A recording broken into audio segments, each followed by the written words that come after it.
Este projeto foi contemplado pelo Regulamento 01 de 2023, Lei Paulo Gustavo, Governo Federal, via Prefeitura de Anápolis. Abertura com cenas do trabalho de músico e palhaço do entrevistado.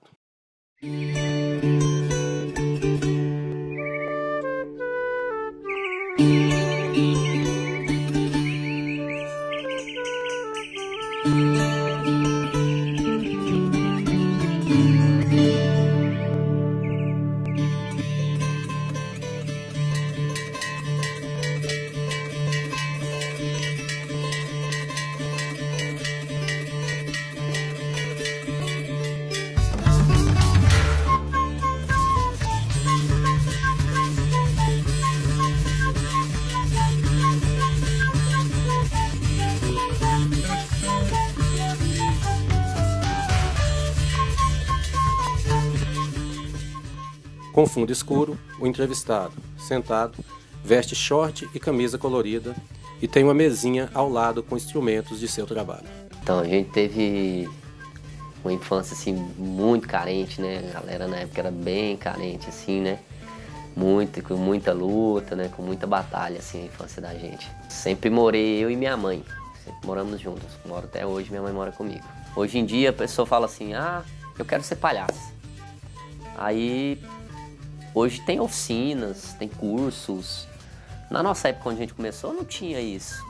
Não falava, vou ser palhaço, como é que eu vou ser palhaço? Então não tinha como. A gente foi amigo por muito tempo, assim, eu até demonstrava interesse por ela, mas ela não queria saber de mim, não, vamos dizer. Nasceu um tesouro, né, o Benjamin, nosso filho, que desde 15 dias de vida, lembro até hoje, com 15 dias de vida do meu filho, a gente tava apresentando em Goianésia, na praça aberta para toda a cidade.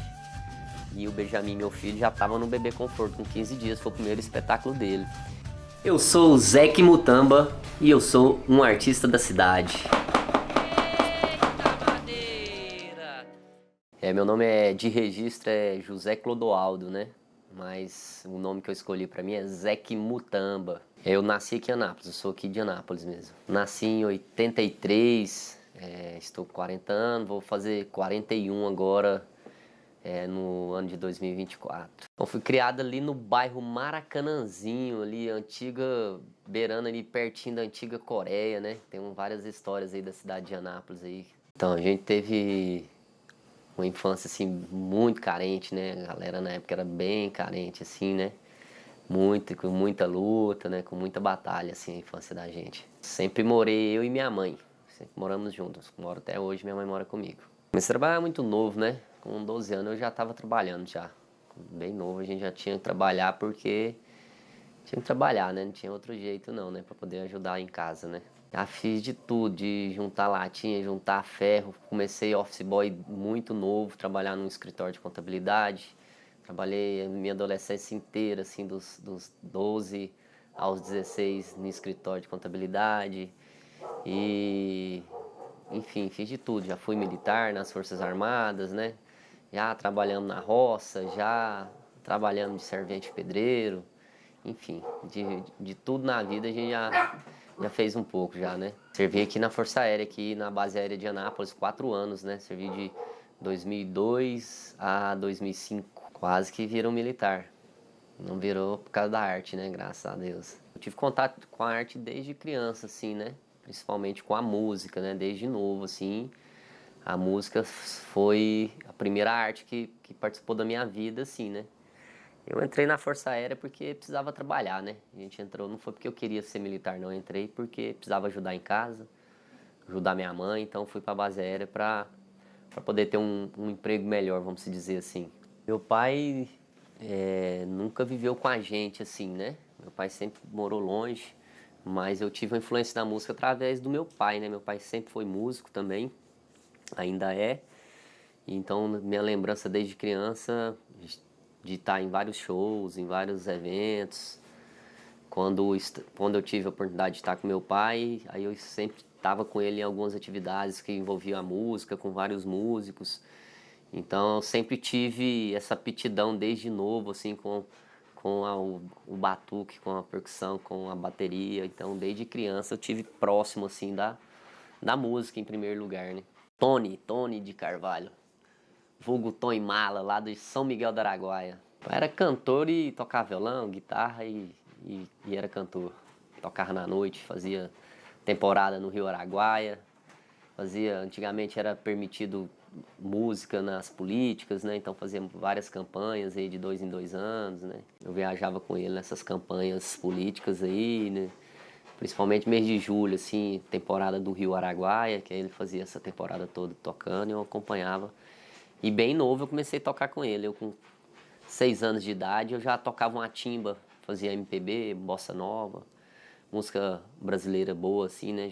Tocava uma timba, vassourinha de aço, sentava em cima da timba que era muito pequeno, né? Normalmente o adulto ele põe a timba debaixo da perna na cadeira, eu era muito pequeno, eu sentava em cima da timba e tocava com meu pai desde novo, já assim, ele começou a me ensinar, uns 6 anos até uns 12 anos, assim, às vezes que eu encontrar com ele, eu toquei com ele, assim.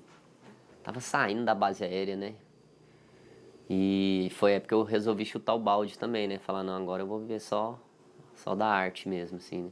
Uai, quando eu saí do quartel, eu trabalhei na infantaria, né? Trabalhava na segurança, trabalhava no canil. Então eu adestrava cães para segurança, fazia operações especiais com cães. E aí quando eu saí, eu comecei a adestrar uns cães aqui fora para poder segurar o mínimo do reggae, assim. E comecei a tocar, né? Voltar a tocar, assim, tocar na noite, né? Fazia bateria, fazia percussão. Foi quando também a gente começou a formação aí do coletivo, na época que era o grupo Boca do Lixo, que hoje é a Companhia da Família, né? Que já foi um coletivo e hoje é a Companhia da Família, a Companhia Boca do Lixo. E difundir a cultura popular que a gente foi aprendendo e teve interesse em aprender, né? E de lá pra cá a gente continua seguindo, né? Então, eu como muitos outros jovens brasileiros, que em muitos casos são jovens carentes, assim, eu falo financeiramente, né? Vamos dizer, de uma classe social com menos condição financeira. Meu sonho era ir embora do Brasil para poder dar uma casa para minha mãe, para dar uma qualidade de vida melhor para minha mãe. E aí quando eu fui me aprofundando, fui conhecer a cultura brasileira, a cultura afro-brasileira, a cultura tradicional brasileira, aí eu mudei meu conceito. E aí eu não fui embora do Brasil e nunca mais quis ir. Pelo contrário, eu comecei a pesquisar as culturas do Brasil. E claro que a gente já tinha um desejo enorme, já uma vontade, uma aptidão pela música percussiva, né? Comecei a estudar as culturas percussivas do Brasil e bem mais ou menos na mesma época tinha um movimento que estava bem legal em Goiânia, que era o movimento do nosso mestre alemão, o Coró de Pau, que trouxe assim bastante conhecimento das culturas tradicionais assim percussiva do nosso país para nós. E a gente visualizando lá aquele movimento em Goiânia também viu que era possível alguma coisa aqui. Então só que a gente não tinha instrumento, né? Aí em 2 semanas aí eu mais um compadre meu, que é o Leonardo, que tá comigo até hoje, que é rabequeiro, enfim, que começou a estudar percussão junto comigo também, e estudar música brasileira regional junto comigo. A gente ficou umas 2 semanas, juntamos um monte de lixo aí, um monte de latão, um monte de lata, pau e levamos pra praça e começamos a ensinar os amigos a tocar, porque nós não tinha instrumento, não tinha dinheiro. E aí nessa brincadeira começou um movimento que eu acho que foi o carro-chefe de várias iniciativas se tratando em Anápolis desse resgate da cultura tradicional, né? Vamos dizer assim, da ciranda, do maracatu, do coco, entre outras, assim. Eu vejo que esse movimento foi um movimento muito importante e um movimento, vamos dizer, até responsável em fomentar esse tipo de cultura no município de Anápolis, né? E a gente começou com uma brincadeira, quando a gente foi ver tinha muitos jovens, muitas pessoas que a partir desse movimento estão aí na arte até hoje, fazendo seus trabalhos, diferentes maneiras, mas que se tiveram um contato com a arte, com a cultura, com a música brasileira, através dessa iniciativa que era o Boca do Lixo, que na época era um coletivo, né, que trabalhava com música, com bonecos, com intervenções culturais, com poesia. A gente já chegou a ter um grupo apresentando com mais de 60 pessoas, né, que começou em 2007 essa iniciativa. E de 2007 para cá a gente passou por várias transformações até se tornar em vez de um coletivo se tornar um grupo mesmo, uma companhia de música, de circo, de teatro. E o processo foi se afunilando, assim, a partir do momento que houve uma necessidade de se profissionalizar, de pesquisar, de se dedicar cada vez mais. O grupo foi diminuindo, mas por muito tempo a companhia trabalhou com 5 pessoas. E tem 8 anos, vai fazer 9 anos, que a companhia é minha família, né? Que é eu, minha companheira Amanda e meu filho Benjamin, que a gente vem rodando o Brasil aí, só a família mesmo, já há quase 9 anos. Mas o Boca do Lixo, desde o início de 2007, né? A gente vai fazer aí já 17 anos, né, de companhia já. 17 anos de história aqui em Anápolis aí, profissionalmente, né, vamos dizer assim. Na época também a gente participava do CJ, que era o Coletivo Jovem de Meio Ambiente. Então a gente unia as atividades culturais, iniciativas culturais, para também ter iniciativas voltadas para a preservação do meio ambiente e também, ao mesmo tempo, uma identificação enorme assim, da questão do resgate, da proteção, da valorização do cerrado brasileiro, né, que é o nosso bioma aqui do Goiás, que é uma coisa muito importante para todo o Brasil e para o mundo, mas que a gente levava isso com muita fé, com muito carinho, assim. Então era um trabalho de arte voltado para a educação ambiental, assim, né? Então a gente rodava o Brasil inteiro em eventos de meio ambiente. Se passaram muitos jovens mesmo, assim, né? Pela iniciativa aí do CJ, junto com a companhia Boca do Lixo, saudoso Cristiano Cunha também teve junto nessa luta aí, super empenhado e somou muito para que tudo isso acontecesse. Na época, no primeiro ano de atividades em 2007, a gente conseguiu alcançar vários jovens aqui na cidade e na região, né? Que não era só galera de Anápolis que colava com a gente, vinha gente de Goiânia, vinha gente de Pirinópolis, vinha gente de Silvânia, vinha vários jovens de outros lugares para colar aqui nas nossas iniciativas, nas nossas oficinas, nas nossas atividades, porque era uma coisa nova para a juventude. Então, o pessoal queria batucar, o pessoal queria tocar, né? Queria fazer música. E aí eu conhecia já desde criança o saudoso Washington Ribeiro Gomes, né? Que é o nosso grande mestre de circo e teatro, que é o Palhaço Seu Menino, né? E eu conheci ele quando eu era criança, porque ele já apresentava em escolas e outras coisas. Eu acho que eu com 7, 8 anos, eu acho que eu já havia conhecido, já havia assistido na escola.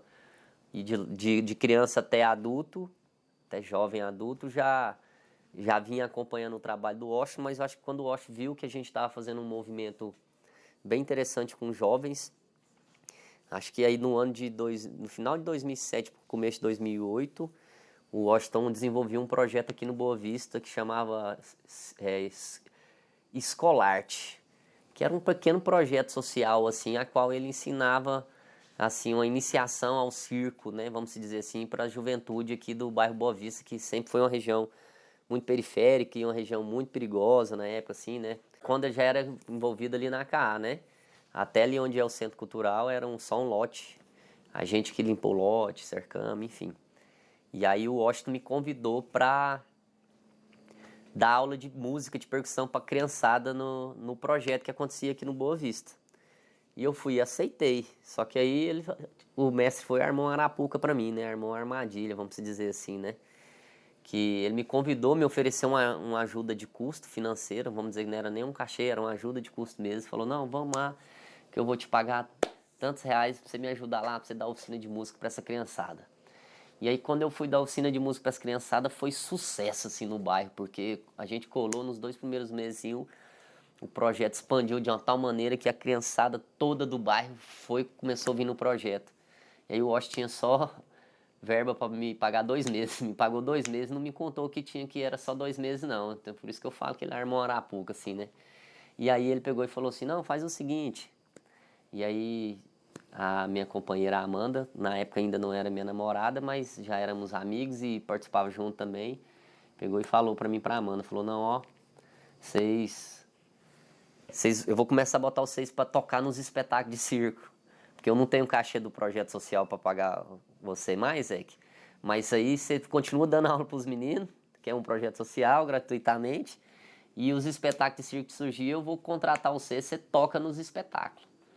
Para mim poder te gerar uma verba para vocês. Foi a maneira dele de me manter no projeto social lá, mas foi a maneira que ele acabou pescando nós por circo, porque tem gente hoje em dia que fala assim, não, vou fazer circo. Eu não escolhi, né? Eu fui escolhido, vamos dizer assim, eu tive a oportunidade de vivenciar já com uma companhia que era tradicional, uma companhia que tinha uma bagagem muito boa, de um artista que para nós hoje é um grande mestre que já tinha uma bagagem muito boa, uma vivência muito boa. E também nunca imaginava na minha vida que eu ia ser palhaço. Comecei tocando percussão na companhia. Tocava pandeiro, tocava conga, tocava zabumba, tocava triângulo, fazia as músicas do espetáculo, eu tocava junto com a Amanda. E aí, quando a gente foi ver, a gente tava se envolvendo com o circo. Primeira vez que eu coloquei o nariz, na verdade, primeira vez que eu entrei em cena como palhaço, eu nem fiz o palhaço em si. Tem uma cena tradicional do circo, que é a cena da caveira, né? E faltou a pessoa para fazer a caveira no dia no espetáculo. E eu vesti a caveira, foi a primeira vez que eu entrei em cena, assim, atuando mesmo, interpretando, né? Já havia entrado tocando como músico, já havia entrado brincando bonecos, que a gente trabalhava com vários bonecos gigantes, tamanduá, dragão, o próprio Jaraguá o boneco gigante, né? E aí eu fiz a caveira, e depois que eu fiz a caveira, ele falou, não, agora você vai começar a entrar em cena. Aí arrumou lá uma roupa velha lá pra nós, que era a companhia antigamente era assim, vai lá no guarda-roupa, arruma uma roupa velha lá, porque é o seu primeiro figurino, não você que escolhe, né? Criou uma pintura lá mais ou menos pra mim, tentou batizar eu com vários nomes, mas eu não gostei nenhum nome. Ele falou, então pensa um nome aí. Aí eu fui pensar num nome pra palhaço. Quando meu pai tocava nos carnaval, eu lembro que tinha um trompetista que tocava com meu pai em São Miguel do Araguaia, tocava trompete, e o apelido do cara era Mutamba, rapaz. Aí na época eu lembrei, falei, rapaz, Mutamba, o nome do trompetista lá vai ficar um nome bom pra palhaço. E também o Mutamba é uma árvore que a gente encontra em uma grande quantidade aqui no Cerrado goiano, e a gente tem uma identificação muito forte assim, com as questões dessa valorização de ser goiano, de ser do Cerrado, de levantar a bandeira de ser daqui do Goiás, né? Aí eu escolhi o nome de Mutamba. E aí comecei a ensaiar, comecei a brincar. No começo eu tinha vergonha, porque era uma coisa assim, pô, você ser palhaço, né? Sendo sincero assim, fala, pô, velho, tô sendo palhaço, tipo, foi uma coisa que eu escolhi pra minha vida, né? E hoje é uma das coisas que eu mais tenho orgulho na minha vida, é ser palhaço. O meu palhaço é o Mutamba, meu personagem é o Mutamba. E aí a gente vivenciou por muito tempo com a companhia Boca em Boca, com o nosso mestre Washington. E claro que aí depois que a gente entrou pro circo, aí a gente foi buscar mais conhecimento, né? Enquanto artistas pesquisadores e a gente já havia decidido viver de arte mesmo, então tinha que deixar o trabalho cada dia mais capacitado dentro da área, né? Então aí a gente foi começar a estudar, além de estar junto com o mestre, começamos a buscar conhecimento em outros lugares, fomos estudar em escola de circo, né, para poder ter uma bagagem melhor assim, né, dentro do circo assim. Dentro da linguagem de palhaço que a gente trabalha no Brasil, assim, existem várias linguagens, né, mas a linguagem que eu atuo, que minha companheira atua e vários outros parceiros aí é dessa linha nossa de trabalho, que vem lá do Ceará, que vem do Mestre Zezito, que passou pro Carroça de Mamulengo, que o Carroça de Mamulengo passou pro Mestre Washington, e que o Mestre Washington passou para nós.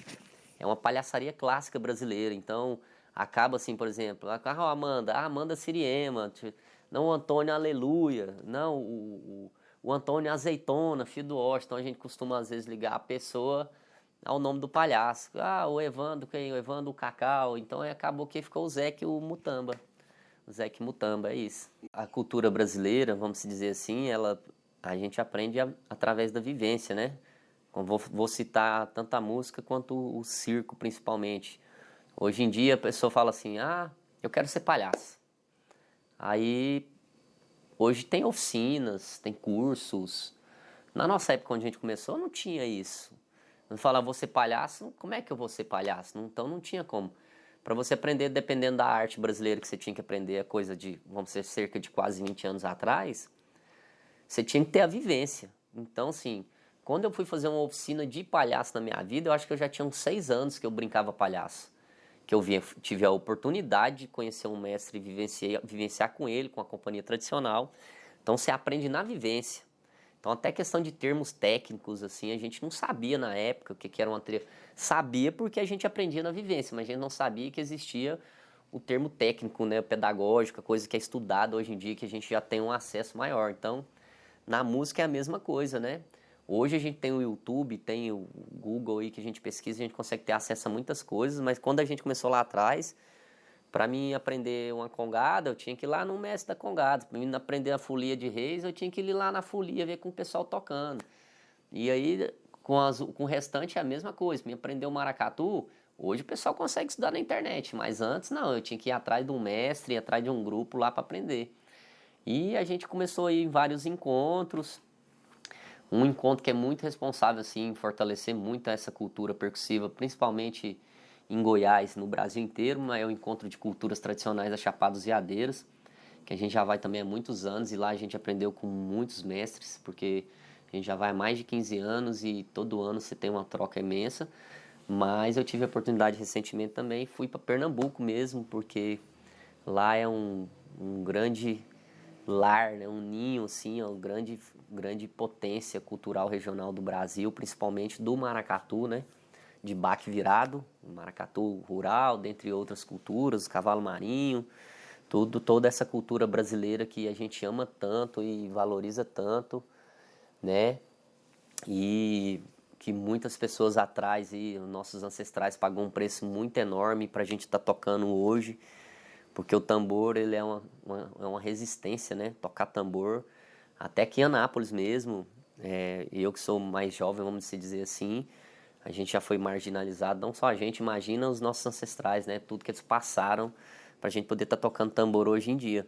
Então a gente foi lá para Pernambuco, sim, estudar um pouquinho mais, né? Continuar estudando e pretendo voltar todo ano, sempre, várias vezes, para estudar com os mestres lá. Fomos estudar maracatu, fomos estudar cavalo marinho, fomos estudar mais coco, fomos estudar um pouquinho de tudo que a gente teve a oportunidade de vivenciar lá, no Pernambuco. Terra abençoada, viva o povo nordestino desse Brasil. Então, a Amanda, ela veio minha companheira, ela veio para Anápolis para fazer faculdade, né? Anápolis é um polo universitário. E o desejo da grande maioria dos pais, das mães da nossa geração é que o filho fosse para a faculdade e formasse, tivesse um curso superior, né? Que eu acho que agora já está mudado, né? Não é uma coisa que eu penso, por exemplo, no meu filho. Meu filho vai, o que ele quiser fazer, a gente vai se dedicar para ele fazer. E a Amanda veio para Anápolis fazer faculdade. E na época eu já estava começando a tocar na noite, assim. E apareceu uma branquelinha loirinha tocando um violão, tocando um Paulinho da Viola, que quem conhece sabe que é um repertório de excelência, assim, né? Tocar um Paulinho da Viola. Começou a dar umas canjas com a gente, começou a participar também do movimento que o Boca do Lixo foi tudo nessa mesma época, e era uma juventude da faculdade, e a gente foi amigo por muito tempo, assim, eu até demonstrava interesse por ela, mas ela não queria saber de mim, não, vamos dizer assim, na época, assim, né? E a gente começou a tocar, ter bandas também, na época, não sei se você lembra, a gente tinha a Profunda Raiz, que era uma banda aí também que a gente fez uma sonzeira na cidade de Anápolis. E eu, como eu tinha recentemente deixado de ser militar, já estava voltando a tocar, eu sempre produzi eventos também, desde os meus 22 anos de idade eu já trabalhava com a produção de evento também. Comecei a trabalhar com o Washington, então eu já estava decidido a chutar o balde. E a Amanda também começando a trabalhar com o Washington e com a música. E aí quando a gente começou a namorar, ela trabalhava como CLT, como se diz, né, carteira assinada ainda. E na época eu que fiz essa besteira na vida de convidar ela a falar, larga essa porqueira aí de carteira assinada e bora viver da arte, bora trabalhar com Washington, vamos fazer música. E ela topou essa loucura aí, né? E aí já tem muito tempo que a gente é amigo e trabalha junto, e depois nos tornamos companheiros e também trabalhamos junto. E hoje em dia ela é uma grande música aí, né, uma grande produtora cultural aí, né? Uma mulher que está na cena da produção cultural aí até pelo Brasil. A Amanda produz e participa da produção de alguns eventos, festivais de circo, teatro e música aí pelo país, né? E ela também é a palhaça do Boca do Lixo, né? É violeira, tem um projeto de música dela. Nasceu um tesouro, né? O Benjamin, nosso filho, que desde 15 dias de vida, a gente teve uma gravidez que foi planejada. Então, como a gente teve uma gravidez planejada, ele com 15 dias de vida, a Amanda já estava com condição de apresentar, que ela teve um parto normal também. E aí eu lembro até hoje, com 15 dias de vida do meu filho, a gente estava apresentando em Goianésia, na praça aberta para toda a cidade. E o Benjamin, meu filho, já estava no Bebê Conforto com 15 dias, foi o primeiro espetáculo dele. E aí ele nunca mais parou de rodar com a gente, assim, rodou com a gente até os 6 anos. A gente até segurou ele, não colocou ele tão cedo na escola, porque na atualidade as pessoas colocam as crianças mais novas na escola, né? Na minha época não tinha isso, a gente já entrava no pré, né? Não tinha jardim maternal na nossa época, então segurei meu filho já entrou no primeiro ano já, né? E então até os 6 anos ele rodou o Brasil quase que todo com a gente, aí, apresentando com a gente em todos os lugares aí. Até para o universo paralelo o Benjamin já foi, já, meu filho. Marelo, palhaço Marelo, o palhaço do Benjamin, meu filho. O palhaço Marelo. Eu costumo dizer, né, enquanto palhaço, assim, que a gente faz de tudo para não fazer nada. Porque acho que só o cachê da música não sustentaria, ou só o cachê do circo, no nosso caso, aqui na nossa cidade, não sustentaria. Então o que é que a gente é? A gente é produtor, a gente produz, participa de várias produções, com outros coletivos, com coletivos que a gente participa, a gente produz festivais, a gente é professor, a gente dá aula de música, a gente dá oficina, vende oficina, a gente apresenta com circo, a gente é músico, faz freelance músico, tem banda, tem projeto. Então a gente faz de tudo um pouco aí dentro do mundo da arte, né? Escreve editais para poder sobreviver da arte, né? Mas graças a Deus eu acredito que a gente tem uma qualidade de vida melhor hoje do que, falando principalmente de mim, né? Do que eu já tive, né? Enquanto era criança, adolescente, jovem, né? Graças a Deus. E vamos continuar nessa luta aí, né? Pra estar cada dia melhor e claro que todo artista não faz arte só pela questão financeira. A gente faz arte porque a gente ama em primeiro lugar e a gente acredita no poder que a arte tem, né? De transformar, porque a arte é uma coisa transformadora em qualquer comunidade, em qualquer lugar do mundo. A arte, ela molda o caráter das pessoas. Então é muito explícito assim quando existe a arte presente numa comunidade e as comunidades que não têm uma arte presente. É muito explícita essa questão da diferença, o quanto que as coisas estão cada vez mais banal, mais sem valor. Então a gente acredita muito no poder que a arte tem, né, de transformação do planeta assim. Antes da pandemia vir, a gente estava numa sessão fenomenal, nacional assim, ó. Acho que a pandemia veio de 2019, se eu não me engano, né? Então até 2019, assim, a gente estava muito bem no circuito nacional, com o espetáculo da família, fazendo Sesc, fazendo festivais, apresentando, rodando bem, a gente quase não ficava em Anápolis. E a gente também participa de um coletivo, chama Coletivo É Só Querer Fazer, que a gente tem, junto com esse coletivo, várias iniciativas aí, que é o Encontro Goiano de Malabares e Circo, que a gente já tá junto aí já há 18 anos. No Tocantins tem uma comadre e um compadre lá, que também tem um circo escola lá, que é o Circus Caco. Lá também a gente faz um festival de circo de Taquaruçu. Taquaruçu é um distrito de Palmas, Portal do Jalapão, e é o maior festival de circo do norte do país. A gente participa dessa produção também. E dentre outras produções que a gente já participou, no Eu Riso, em São Paulo, que é um grande festival. Antes do Picadeiro, no Rio de Janeiro, que é o maior encontro de palhaços do mundo. Também a gente já teve a oportunidade de tanto apresentar quanto trabalhar na produção. E com o coletivo do Tocantins a gente produz outras atividades, o carnaval, enfim, que aí eu levo lá toda essa contribuição com a parte percussiva. Tem um bloco de percussão do circo. E devagarzinho, acho que a gente, após a pandemia, acho que agora as coisas estão voltando de novo, assim, né? A gente tá voltando a circular novamente, assim, né? E, na verdade, a gente trabalha muito pouco aqui em Anápolis, assim, na cidade de Anápolis, né? A gente trabalha muito, muito fora, mais fora da cidade, né? Olha, como é que eu posso dizer? Várias pessoas dizem que não, mas eu tô me sentindo um pouco velho, assim, sabe? Porque quando eu era mais jovem, eu vinha com toda aquela sede, toda aquela vontade de fazer cultura, não que eu não tenha essa vontade, ainda ela é quente, ainda ela existe, e a gente continua aí fomentando com várias iniciativas. A gente está aí com o Bac Trinca-Ferro, que é um grupo percussivo também, que uma grande quantidade de jovens participam, adultos. Estamos aí firme e forte com a companhia Boca do Lixo, mas às vezes eu acho que quando eu tinha meus 25 anos, 27 anos, eu achava que com 40 anos eu teria realizado mais coisas, né? Mas acho que a vida de todo mundo é assim, acho que eu não consegui realizar metade, 50% do que eu desejava, não, mas eu acho que a gente realizou bastante coisa. Acho que com as nossas iniciativas a gente conseguiu contribuir bastante também com a cultura local, principalmente com a cultura local, digo com a cultura da cidade de Anápolis também mesmo, do estado, né? E a gente continua acreditando e vamos continuar tentando contribuir, continuar tentando crescer. E eu acho que ainda nós tem muito caminho pela frente ainda, e a gente vai conseguir realizar bastante coisa ainda aí nos próximos anos aí. Aguardem.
Este projeto foi contemplado pelo Regulamento 01 de 2023, Lei Paulo Gustavo, Governo Federal, via Prefeitura de Anápolis.